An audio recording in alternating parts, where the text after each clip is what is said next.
혹시 사업을 하고 계신다면요. 오늘 이 이야기는 정말 남의 일이 아닐 겁니다. 절체절명의 위기에서 한 기업의 생명줄이 되어준 집행정지라는 제도에 대한 실제 성공 사례, 지금부터 자세히 분석해 보겠습니다. 자, 한번 상상해 보세요. 어느 날 갑자기 내 회사로 이런 통지서가 날아온다면 어떨까요? 몇 년 혹은 몇십 년간 피땀 흘려 쌓아 올린 모든 것이 한순간에 멈춰버릴 수 있는 그런 위기. 오늘 이야기는 바로 이 질문에서부터 시작됩니다. 그럼 이 위기의 한가운데로 한번 들어가 볼까요? 이 이야기의 주인공을 만나보시죠. 이 회사가 문제가 많은 부실 기업이었냐? 전혀 아니었습니다.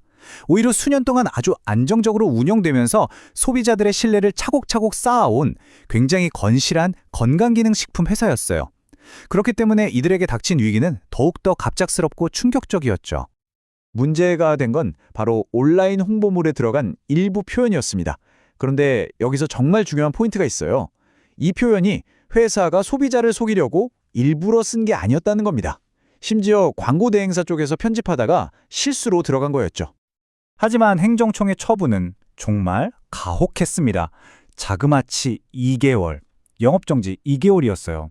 이게 첫 위반에 대해서 내릴 수 있는 사실상 최고 수위의 제재였거든요. 회사 입장에서는 그야말로 회사의 존립 자체가 흔들리는 엄청난 위기였던 겁니다. 하지만 이 회사가 여기서 그냥 무너졌을까요? 아니죠. 아주 명확하고 체계적인 법적 전략으로 반격에 나섰습니다. 과연 어떻게 이 위기를 기회로 바꿨는지 그 핵심 전략을 한번 들여다보겠습니다. 자, 변호인단이 꺼내든 카드는 크게 세 가지였습니다. 첫째, 광고의 소비자를 속일 의도가 전혀 없었다는 점을 명확히 하고요. 둘째, 첫 위반인데 최고 수위의 처분을 내린 건 너무 과하다. 즉, 비례 원칙에 어긋난다고 주장했습니다. 그리고 마지막, 가장 결정적이었던 세 번째 전략에 모든 힘을 집중했죠.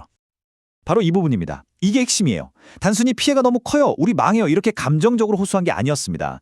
직원들의 생계가 당장 위험해진다는 점, 수많은 거래처와의 신뢰가 한순간에 무너진다는 걸 직원과 거래처들이 직접 쓴 탄원서로 증명했어요. 그리고 더 나아가서 매달 나가는 매출액, 인건비, 임대료 같은 구체적인 데이터를 통해서 영업이 정지되면 우리 회사는 정말 회복 불가능한 손해를 입는다는 걸 숫자로 똑똑히 보여준 겁니다. 이 모든 치밀한 전략이 노리는 목표는 딱 하나였습니다.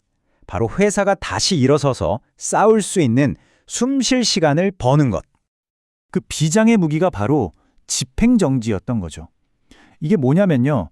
쉽게 말해서 억울함을 다투는 본게임, 즉 진짜 재판 결과가 나올 때까지 일단 영업정지 처분을 잠깐 멈춤시키는 제도예요. 일단 회사의 숨통을 끊지 않고 법의 판단을 제대로 받을 기회를 주는 아주 중요한 절차입니다. 이 숨 쉴 시간이라는 표현 정말 와닿지 않으세요? 이건 그냥 딱딱한 법률 용어가 아닙니다. 당장 내일 문을 닫아야 할지도 모르는 기업에게는 말 그대로 다시 숨을 쉬고 싸울 준비를 할 수 있게 해주는 생명줄과도 같은 시간인 거죠. 자, 이렇게까지 절박하고 또 체계적으로 주장을 했는데 과연 법원은 이 회사의 손을 들어줬을까요? 그토록 원하던 숨 쉴 시간을 얻을 수 있었을까요? 네, 결과는 인용이었습니다. 행정심판위원회가 회사의 집행정지 신청을 받아들인 거자 이 두 글자가 모든 것을 바꾸는 그야말로 극적인 순간이었습니다. 이 표를 보시면 그 변화가 정말 한눈에 들어오죠. 왼쪽을 보세요. 결정 전에는 사업이 완전히 멈추고 회사는 망하기 직전에 직원들은 극심한 불안에 떨고 있었어요. 그런데 오른쪽을 보세요. 결정이 나자마자 즉시 정상 영업을 다시 시작하고 안정적인 환경에서 본소송을 차분히 준비할 시간을 벌게 된 겁니다. 말 그대로 벼랑 끝에서 다시 땅으로 내려온 거죠. 자, 정말 드라마 같은 이야기였는데요. 그럼 이 실제 성공 사례를 통해서 사업을 운영하는 우리가 반드시 기억해야 할 핵심 교훈은 과연 무엇일까요? 핵심은 바로 이겁니다. 갑작스러운 위기가 닥쳤을 때 집행정지는 가장 빠르고 효과적인 첫 번째 방패가 될 수 있다는 것. 하지만 이걸 얻어내려면 본게임이 소송에서도 우리가 이길 가능성이 충분하다는 걸 설득해야 하고요.